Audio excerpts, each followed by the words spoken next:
Bitcoin Explained, a beginner's guide. Money without banks, Bitcoin's your ticket. Born in 2008, Satoshi Nakamoto wrote a white paper. It launched in 2009 as digital cash. Bitcoin uses cryptography to secure transactions on a public ledger. Blockchain, its backbone, records trades in secure blocks. No central boss needed. Miners secure the network, solving puzzles to validate deals. Earn Bitcoin like a digital gold rush. Bitcoin lives in a wallet, a digital safe, storing keys to spend or save coins. Security matters.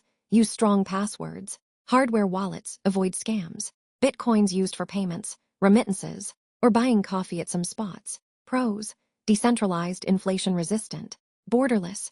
Cons: volatile prices, slow transactions, energy-heavy mining. Regulations vary.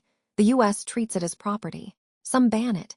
Bitcoin's future shines with growing adoption, but risks remain. Investing, diversify.